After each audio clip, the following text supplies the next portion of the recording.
Peace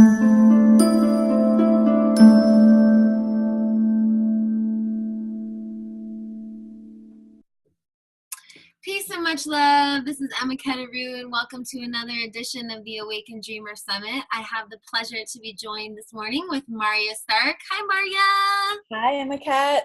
And we've already been just like riffing on the dream world, and I'm so excited to talk about dreams with you and to just share some space and time and hopefully inspire some of our viewers today.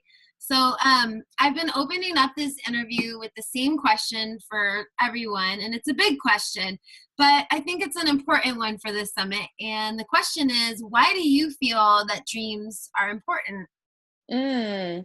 Well, to the best of my knowledge, dreams occur either sleeping or waking in an kind of an altered state of consciousness. That like the brain waves go into a state where where I believe we access other dimensional kind of realities, where we're not bound by space and time in a linear way, where we kind of appear to be in these like bodies and in this timeline. And so we have access, I think, to more information about our soul journey, about the collective journey.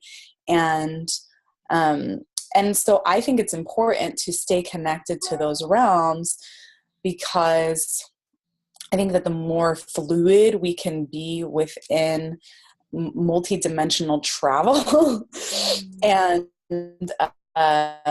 that I think the more effective we can be on the timeline that we're on now. Like, I think if we have access to information, we can ground it in and anchor really profound insights and wisdom. So yeah, like in a nutshell, I think that's why. And I think it's because we are on altered states of consciousness, and like we go into places of the subconscious, the collective unconscious, the Akashic records, whatever you want to call, like the place where the mythic poetic sort of paints the story of of all time. That like there's a lot of juju there. There's a lot to be harvested in contemplating those realms and getting insight into the nature of mind, the nature of our being. And I think it's a big part of the ascension process, the awakening process, the soul incarnation process. And I think it's just amazing that we dream, that we've always dreamed like that. I've been having dreams since I was a little kid, and like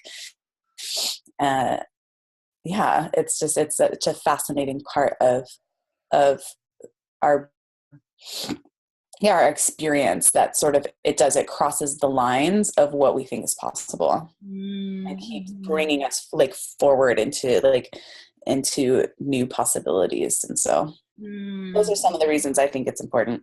Yeah, I agree. It feels like dreaming is important because it helps remind us of who we are. It's such a natural function, and how while we are in a body and waking life, and we are, in this physical world, we're so much more than that on the soul level, and we can navigate through these many dimensions of time and space and have so many experiences in our whole life that we experience. And when we recognize those as being real, just as real as our waking life experiences, we learn a lot about the nature of who we are.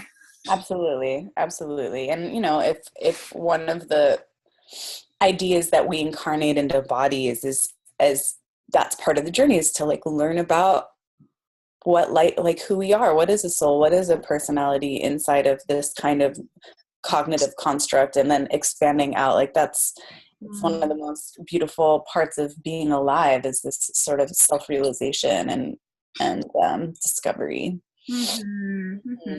Yeah, I feel that. I wonder for you, like, has there been a dream experience you've had in waking life or in sleeping time that you felt was really significant for you in your life, or a dream that you were able to apply into waking life that brought you a lot of medicine? I'm countless dreams. I'm on one right now. I had a really potent dream spell in November, where I that has been the one that my heart has really been chomping into over the last 7 months, that has had a huge impact on my life, this cycle. And I had a dream of remembering myself and a friend from like a completely other time, whether it was on this planet or another, I don't know, but like the texture and the feeling was that there was this experience that we were having to create a time capsule of like energetics of the planet before layers of fear and distortion came on, and that they were like encapsulated with sound and light in these like old alchemical spell rituals, and that experiencing that like come on in my body, like those codes, has over the last 7 months have had this experience of almost like a thawing in my nervous system, and an emotional purification that has it's been one of the most dynamic periods of time of my whole life, like of my adult life. Definitely I haven't had a period this sort of strong in maybe like 8-9 years, since the last time I had a big dream spell like this. So like this is, I've had a couple of moments in my life where it feels like, wow, or like synchronicities line up, and it's like, it's aligning with this timeline, but it feels like it's connected to thousands of other lives. And so for me, how does that impact my life? Well, I feel like I'm in this time, like in the here and now, I'm feeling like my heart's opening more. I'm feeling softer. I'm feeling like I'm resolving trauma in my nervous system just from experiences I've had in this body. I'm also feeling more sort of aligned with my life purpose. I left a job that I've had for 7 years so that I could start pursuing what I'm really here to do in on this planet in this time. And that happened as a result of integrating this dream. And I've been writing a lot of music that has come through sort of me trying to understand both the like mythic poetic aspects of like the soul connection and just like kind of what it means on a historical level, but then also just feeling really deeply like what is it like to relax and receive and feel deeper. And so that dream has had a tremendous impact on all aspects of my life, and has impacted my healing work and working with other people. And so that's one example of like a huge dream that's just like that kind of like unpacked and unfolded over many days and weeks, and like now months later it's still sort of integrating into my life. Wow, I got goosies when you were talking about that too. It's like, that's so true. It's amazing. And it is like certain dreams, these big dreams, it's like they unfold. It's like they have all these petals, and the petals just open and open and open in waking life and continue to reveal more and more medicine. And we're able to receive those dreams and bridge them back for personal healing, and and through writing your music, like that's going to also inspire others and belong to our community as well. It's medicine, so that's cool.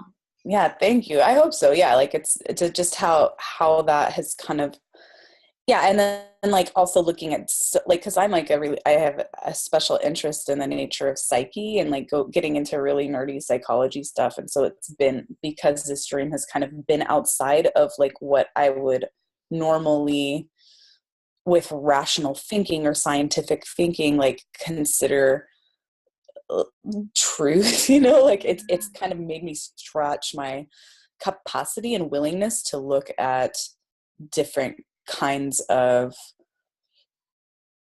possibilities. And so that's really opened up a lot. It's just like it's opened up a lot of new ways of looking at the world, that's always a fun piece of like, wow, like to have the somatic experience that I'm having of remembering this timeline and feeling this dream is true, like how my mind has to expand to new possibilities just to integrate the experience, which I like when Jason Silva talks about the power of awe, right? Like when we have a really awe-inspiring experience, like a really profound dream, like it breaks our ego structure, and the new ego structure that we have to build in order to integrate the experience is one that is capable of more love. Like he talks about the power of awe that way, and that's why he has his series. So I feel like that's the power of really good dreaming. It's like like our ego structures have to completely dissolve sometimes just to integrate the magic.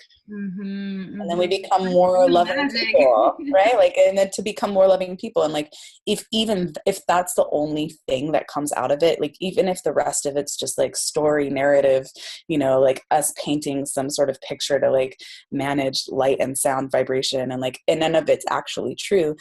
If the long-term impact is that we become more loving people, like that is effective use of dream time, regardless of any of the other threads, which may or may not be true. Like, I don't know if any of the things I'm dreaming from other timelines is true. It doesn't matter, because if it's effective in making me a happier, more loving person, then and grounded and like functional, then that's enough. Like, it's more than enough. That's success. Yeah, it's like if it's working for us, and we find that it's fulfilling a need that we have to be more loving or to be more helpful or to feel more fulfilled, then whether it's real or not real, it doesn't really matter at that point. It is real in its result in that way. Totally. Yeah. Totally. Yeah, you had mentioned before we recorded too that you had seen someone else's dream on Dreamcatcher website when that was still going on, and that had influenced the song. I'd love to talk more about that experience and how like other people's dreams as as myths in the community have influenced us, how that's a way that we can also become inspired creatively. Yeah, I'd love to talk about that, because that's as a storyteller and as like someone who really loves to sink my teeth into the power of transformational storytelling, and storytelling as an art to heal the poison in the hearts. There are certain dreamers in my life that have had really like prophetic, artful dreaming. And one of my friends, Grace, shared this incredible dream about this council of rose grandmothers and the kind of an empowerment that they gave her on this hill. And when I read that dream on Dreamcatcher, it like it had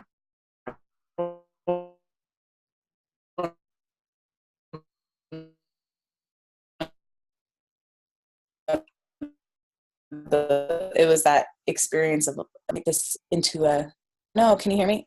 Can you hear me? Yeah, now I can hear you. Okay, great. Yeah.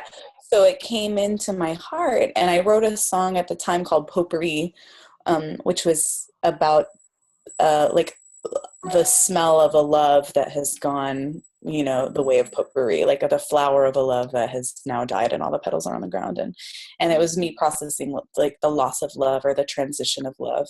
And that was 6 years ago. And I've never forgotten that dream. And just recently I had a dream about this, like the Council of Rose Grandmothers and this whole kind of archetypal experience and around the roses and just the cycle of life that they represent. And it was like incredible. And I was so deeply sort of in my heart rewoven from integrating that dream. Like I felt like that dream came as sort of just like a thing that has never left my awareness. And then all of a sudden it came in just right at the time into my own dreaming. So that's happened multiple times. I have another friend who had, I'm going to say it was a waking dream, because it was sort of an experience over and over of like profound synchronicity. And him sharing this profound synchronicity story of like, finding a bird and like doing chi healing on it and like the bird like becoming alive again. And then like over and over that kind of story woven into his life, I ended up writing into a song, and it became a really important part of a specific song I was writing. But then that became this like whole other symbolic journey of like how my heart was healing. And so seeing that dream impact me really, really deeply. And then other people that like have shared dreams about me, that they have about me. Like I've had maybe 4 or 5 friends have the same dream about me. Whoa. over like the course of 6 months. And I'm like, whoa, this is interesting that like many people in my own constellation are all having this dream of me, and then that dream becomes fortified at some level of like, oh, that's the dream that they were having about me. Like how interesting that was happening. So this, I love the piece around how our dreams can really influence each other's creative process, that we can like dream things for each other. I feel like I'm having dreams for my friends all the time, even though it's like also a dream for me. I think it can also be a dream for the tribe. And like we were talking about in the Kin of Ata, or Waiting for You, which is a great book about the power of communal dreaming. They say that everybody's dream, they bring the dream to the council every morning, and that dream now belongs to the whole village, that it doesn't belong to one person. Like in our Western, we like do a lot of personal IDing around dreaming and what it means for our psyche. And I think that work is super cool, that like interpersonal, intrapersonal kind of dream work. But I love this other piece of like, well, what if all of the things we're visioning and bringing through from those mythic realms belong to everyone now? And it was this cool piece for me that like transcended this need for like intellectual property, of like, we're in our West culture where we're monetizing everything, and it's like, we're owning, there's like ownership of intellectual ideas, which for me, I can understand if we're trying to protect certain information and like build livelihood. But in this other way, I'm like, it makes me laugh. I'm like, how can you own a dream? And like, especially if the dreams are coming through multiple people and the collective, like there's so many in our tribal, in this like revamping the tribal communal thing where we're like, the same dream of the future earth is coming through hundreds, thousands of people. Yeah. And so how do we own that? How do we own even a sliver of it? Like so it's an inquiry that I have for that comes in around the power of dream. If we're really like, if we're all accessing the same like unified field, and then like things come in different ways through each of us because of our unique capacity for forming poetic like configurations that then become medicine for everyone because of our unique signatures. But then how do we like hold on to that? So that's like what I'm like chewing on right now in the world of these like other realm kind of transmissions that come through us, and like what do we actually do with them in a way that is harmonized with greater benefit for all beings. Totally. Yeah. I mean, I'm asking that question too. That's a lot of the intention in Dream Council, is to be a coherent space for our dreams to become medicine for the community. And that while there are dreams that are very personal and private, ones that are for personal processing, that we do experience dreams that are medicine for one another, that are for the community to be shared with the community. Like, Joseph Campbell says that myths are public dreams and dreams are private myths. It's like our dreams can become mythology for our people, like the Rose grandmothers. It reminds me of Elaine Doherty. She's the founder of Priestess Presence, and she had a dream very similar. And in her dream, there was a council of women, Rose, Sisterhood of the Rose, they were called. And they each had a different color rose at their feet and were sitting in these thrones in a circle. And from that, she developed this whole series called the Queen's Council, which is this idea of awakening the sovereign queen and reclaiming the queen archetype as being a form of feminine power, that we share power with one another, that each woman has a different colored rose.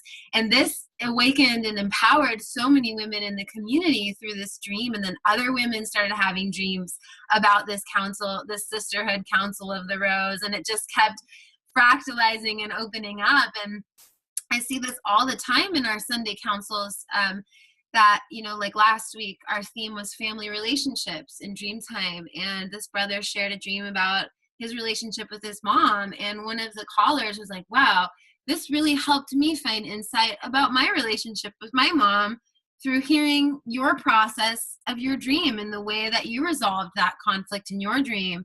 So it's amazing to see how much medicine there is in forming relationship with our dreams and with each other's dreams. And the way we connect with one another, like one of my dear sisters and Dream Council allies of Luniverse, like our relationship is really based on our dream time together, and we remember each other's dreams. Like, oh, remember that time when you were swimming with the whales and the dolphins, and like, oh yeah, it reminds me of that, you know. Or she's like, oh, remember that time when you time traveled back to like the great tree? I was thinking of that the other day, and it becomes like this mythology, this way to connect to one another, where it's different than when we're like, oh yeah, yesterday, like I ate this, or like I work here, or this is, I mean, our waking life is so important too, and our experiences here. But like, it's such a wonderful way to connect with one another, and it feels like a really natural way, a very ancient way of doing so. So I'm all about like reviving that dream language into our culture as part of our mythos, as part of our storytelling, to help enrich each other's lives. It feels like that's part of the dream's function. And then also like prophetic dreaming, you know, when we're all dreaming the same, that the same occurrence might happen in the future, like it can be a means of survival as well. So if we're all dreaming a storm is coming, you know, that's part of the natural function, is it helps us to be aware of what a possible future may be. So sharing dreams is important on so many levels, and as I'm sure you know. I love that too. The like, if we're all dreaming the same potential outcome, then that's the like the survival aspect of dreaming, and the like the trusting our capacity to dream ourselves from the future. Yeah, I've had dreams of myself from the future too, where I'm like, I see future selves, and like I see what like like I had a dream where I had really long hair. And this was like at a point where I was like breaking up with my last partner, and then like I was seeing myself from the future doing healing on myself at that moment. And I had really long hair. And so I was like, oh, I better start growing out my hair. My future avatar has really long hair, and that's why I have long hair. Yeah. Do you ever like, as your future self, like envision yourself healing your past self? Totally, all the time. You know, like we do like the inner child work all the time. And like, and it's been really interesting to even feel that, where I'm like, now that I'm doing all of this healing from like in like past timelines, like I can remember feeling as a child like I'm having conversations with myself in the future, and that like when I'm in my most like sad, sorrowful moments, that like that's when my like future self is coming to me, and I'm having conversation with her, and she's like cheering me up and like letting me know things are okay. I'm like, oh my God, I remember that as a child all throughout my childhood and maidenhood. And that like that's happening now. It's super funny. So like that kind of like time travel waking dream state, where it's like alternate states of consciousness, where it's like, you know, when it happens, you're just like, oh, I'm in my normal day, and then like zing, and all of the vibration shifts, and we're like in theta magic time. So totally, like I love feeling that possibility, and gets me really more deeply woven inside of of like quantum healing, and being able to to reach back into doing that kind of work. Yeah, it connects us with that timelessness, you know, that nature of the flexibility of time. I felt that too. Like I remember when I was a little kid feeling a presence, like watching me, and feeling really uncomfortable about that. But now like my future self is visiting my child self often. At the time, I'm realizing that presence was actually just my future self, like checking in. Totally. It's amazing how they're all how it's like time is not what we think it is, and may I have a full realization of that through my dreaming. You know, and then I've been having the experience recently of like I've had a couple dreams in my life where I'm like meeting specific people in my dreams that feel like, whoa. And then later I'm like, oh my God, you're the person that I met in my dream. Like I just met someone that that I totally had met in a dream time before. And I'm like, wow, you're the one. You're the one I had that dream about. Now we're friends. Like, how weird. Do you feel like it helped prepare you for that meeting so that you could recognize them and like see the significance in meeting them? Maybe it was a preparation, and maybe it was like or maybe it was just like our work needed to start then. Our to start timeline hadn't woven yet, and but whatever it is. But I like that, like the idea of like the recognizing. I have this amazing, and then like I love hearing the stories of some of my mentors and like their dream connections with their teachers and lamas, and like some of the most profound stories that I've heard of like these like one of the swamis that I studied with, Swami Ramananda, his experience of dreaming with his mentor Ananda Moima, who's this like incredible avatar who lived in the last century, and like from the time he was 10 years old, he was having dreams of his like this old Indian woman with long hair saying, "I'm your mother, come to India." And he started having repetitive dreams of this. And he told his mom, and he's like, "Mom, is this you?" She's like, "No, but start writing down the dreams." And so he had this whole record of these dreams. He went to Berkeley and started studying there. And he told his world religion teacher about the dreams, and his teacher started crying and figured out a way in the 60s for Swami to go to India and study abroad and have it be a part of the school at Berkeley.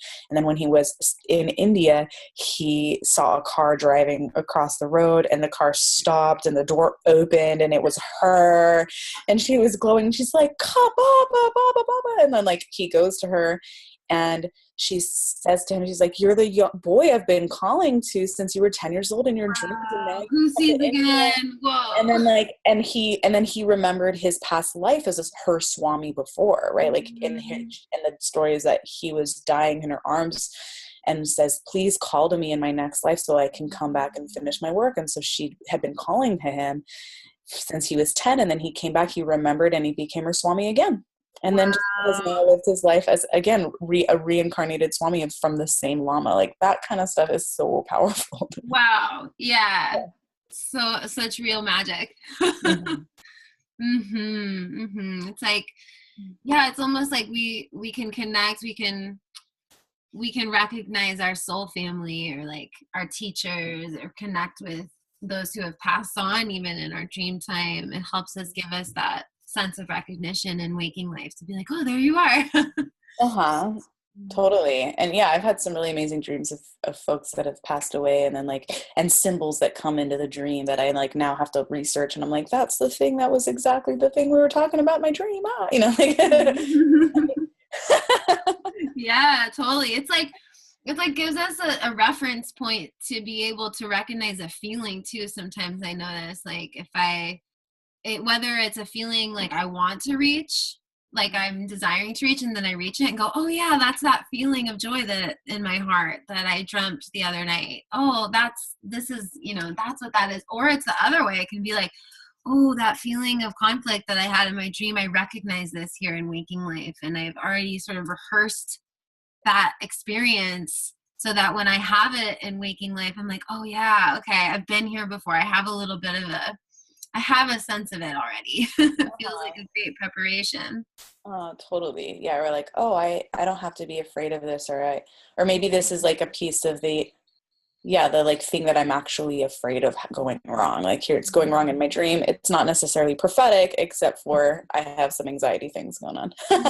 Yeah, or it could be like island woman in the Iroquois teachings, it's like, if this could indicate a possible future, what action can I take to either prevent that or to get to that if it's desirable? So it's once again can be like a method of survival for us in that way of saying, okay, is that something I want to get to or not? But we've given ourselves the chance to experience it in the space first.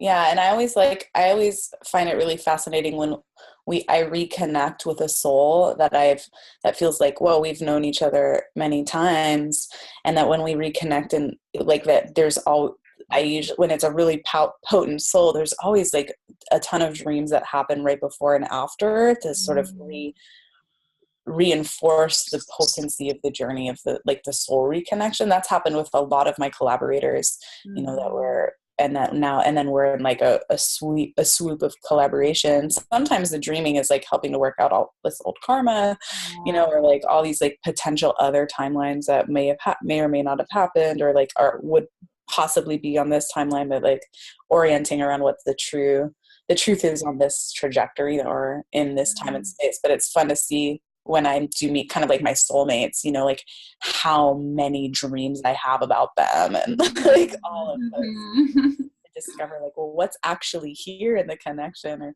what are just other alternative like lives are we living? And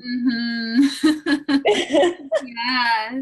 uh-huh. So speaking of collaborators, I know that you're working a lot on this project Scarlet Crow with Carmen Crow, who I'd love to interview for this series too. Yeah, Mama Crow. Carmen and I have some really powerful dream alignments, and some, so like, because Carmen and I, you know, it's like if we are, even just like the name of our project Scarlet Crow, like Mama Crow, like crow is a, you know, it's a big archetypal medicine that came to her through waking dream and dreaming, and like it's part of like the medicine totem she carried. And for me, Scarlet Moon was mine, you know, like Scarlet Moon was like a big theme for me 10 years ago, and started evolving and sort of like revealing itself as this sort of mythic archetype and like other part of my psyche, the shadow feminine, and just sort of emergent. And so for us to come together as Scarlet Crow was really powerful, because I had like, you know, intuitions around it years ago, like 6 years ago.